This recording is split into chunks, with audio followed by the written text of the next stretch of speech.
Hello everyone, అందరూ బాగున్నారా? Thank you media. ముందుగా మా RRR దానయ్య గారికి, ఆయనకి బిగ్ థ్యాంక్స్. ఎందుకంటే ఆయనతో నాకున్న స్నేహం, ఆయన నాకు ధైర్యం, నాకు ఒక అండ, ఒక పెద్ద కొండ లాంటి మనిషి వెనకాల. సో అడగంగానే ఆయన వచ్చింది ఫస్ట్ థ్యాంక్స్. అలాగే నా స్నేహితుడు పగలో రాత్రి సంబంధం లేకుండా చాట్ చేసే BVS రవి. అలాగే ఐఎమ్ ఆల్వేస్ ప్రౌడ్ ఆఫ్ అంటే నేను ఇండస్ట్రీకి వచ్చిన తర్వాత పరిచయం చేసిన చాలామంది అతి కొద్ది డైరెక్టర్స్లో నేను చాలా ప్రౌడ్గా ఫీల్ అయ్యేది ఎప్పుడు మా శివ గురించి, మా శివ నిర్వాణ.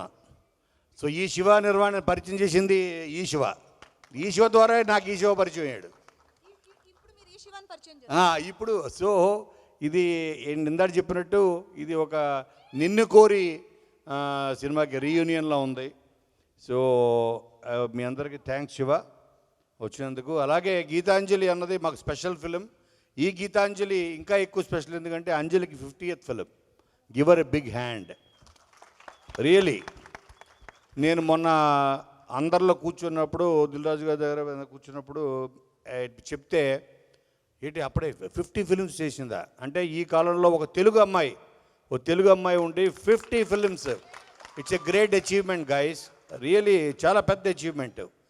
సో ఇప్పటికీ ఇంకా షీఈస్ గోయింగ్ స్ట్రాంగ్. మీరు పక్కన చూస్తే OTTలో. సో తను ఇప్పటికీ చాలా చాలా number of films, game changer. So I'm also waiting. So చాలా gangs of Godavari next every month release ఉన్నట్టుంది నీకు. సో ఎందుకంటే అసలు ఈ అంజలిని, ఈ గీతాంజలి అనే ఒక స్క్రిప్ట్ని నా దగ్గరికి ఫస్ట్ ఈ ఐడియాని తీసుకొచ్చింది శ్రీనివాసరెడ్డి. తనే తెచ్చాడు. దాన్ని హారర్ కామెడీగా మార్చి గీతాంజలి తీయడం జరిగింది.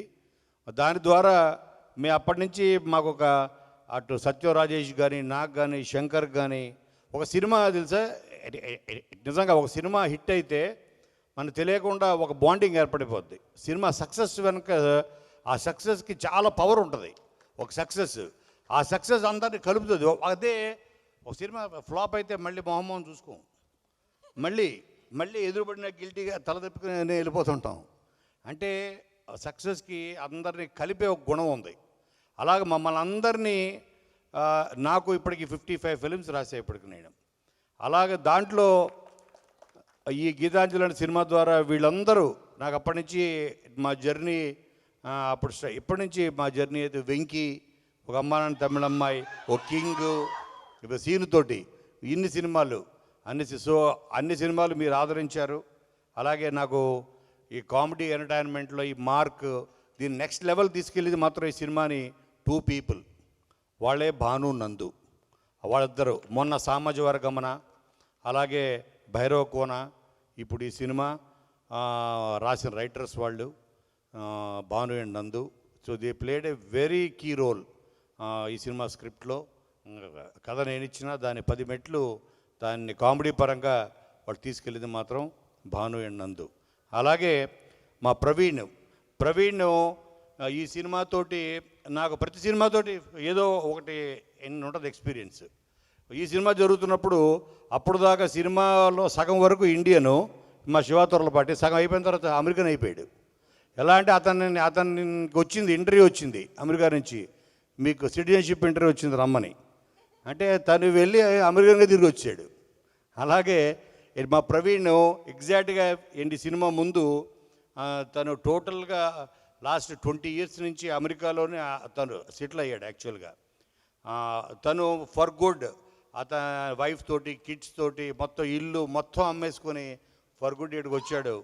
తనని జూనియర్ తమ్మన్ అని పిలుస్తుంటాం మేము. చూడండి సేమ్ అలాగే ఉన్నాడు కదా, సేమ్ జూనియర్ తమ్మన్ మాకు.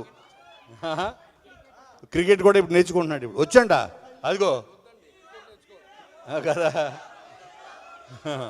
సో కాబట్టి మీరు రేపు April 11 ఇందులో యాక్ట్ చేసిన అందరూ, యాదవరాజు నీకు ఎంతమంది ఫ్యాన్స్ ఉన్నారని నాకు తెలియదయ్యా, లేకపోతే శంకర్ని పక్కన పెట్టి నీకు కూర్చుండేవాడిని.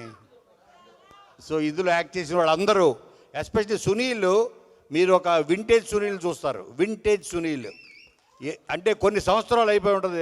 ఇప్పుడు సునీల్ చాలా వైవిధ్యమైన పాత్రలు చేస్తున్నాడు. పుష్ప, అటు తమిళ్, అటు అన్ని ఫిలిమ్స్లో తను మళ్ళీ తనకి కామెడీ పరంగా ఇది ఒక కంబ్యాక్ ఫిల్మ్ అవుతుంది. అలాగే శివ తుర్లపాటికి ఇది ఒక బెస్ట్ డెబ్యూ ఫిల్మ్ అవుతుంది. తన దగ్గర చాలా కథలు ఉన్నాయి, ఆల్రెడీ దాచిపెట్టుకున్నాడు. సో దీని తర్వాత తీస్తాడు వన్ బై వన్ గ్యారంటీ కదా. అలాగే మీరందరూ దయచేసి మీడియా వాళ్ళకి కూడా చెప్తున్నాను, ఆఫ్టర్ దిస్ ఫిలిం దయచేసి సత్యం రాజేష్ అని రాయొద్దు, పొలిమేర రాజేష్ అని రాయండి. అయిపోయింది. ఎప్పుడు సత్యం రాజేష్ అయిపోయింది. దాని తర్వాత ఎన్ని బ్లాక్ బస్టర్లు ఇచ్చాడు పిఎం రాజేష్. సో కాబట్టి మీరు తప్పకుండా చూడండి. మీరు కావేరి మీరు మా కోసం వచ్చారా, కావేరి కోసం వచ్చారా? మీరు ట్రైలర్ చూడడానికి వచ్చారా, కావేరిని చూడడానికి వచ్చారా? ట్రైలర్లో ఉన్న కావేరి చూస్తే దగ్గరికి వెళ్ళరు, విడిగా చూస్తే ఇప్పుడు మీకు అర్థమైందా అది. సో కాబట్టి మీరందరూ ప్లీజ్ సో రేపు ఏప్రిల్ 11 నాడు మనకి సమ్మర్లో రాబోతున్న బెస్ట్, అంటే మేము ఎంత కాన్ఫిడెంట్గా దీని మీదుగా హారర్ కామెడీస్లో mother of all horror comedies అని పెట్టాం హెడ్డింగ్. అంటే దీని తర్వాత ఇంకొక హారర్ కామెడీ, ఇంకొక సినిమా సబ్జెక్ట్ ఈ జోనర్లో వాళ్ళు ప్రయత్నించాలంటే ఎవరన్నా వాళ్ళు 10 సార్లు ఆలోచించాలి. సో కాబట్టి థ్యాంక్ యూ వెరీ మచ్. ఇంకా రిలీజ్ ఈవెంట్ ఉంది, ఇంకా మాడుకుందాం. And Chota you been a big support. అసలు give a big hand guys, really. మాతో పాటు టీం అందరినీ లీడ్ చేస్తూ తను చాలా కీ రోల్ ప్లే చేశాడు. అలాగే సుజాత, సిద్ధార్థ్ మా కెమెరామ్యాన్, వీళ్ళందరి గురించి ఇంకా మాడాల సన్మానం చేయాలి వీళ్ళందరికీ ప్రీ రిలీజ్ ఈవెంట్లో. So thank you. ఏప్రిల్ 11 మీరు తప్పకుండా చూడండి. మీరు ట్రైలర్లో చూసింది ఓన్లీ ఒక మెతుకే. రేపొద్దున మీకు ఒక dum biryani on April 11. Thank you.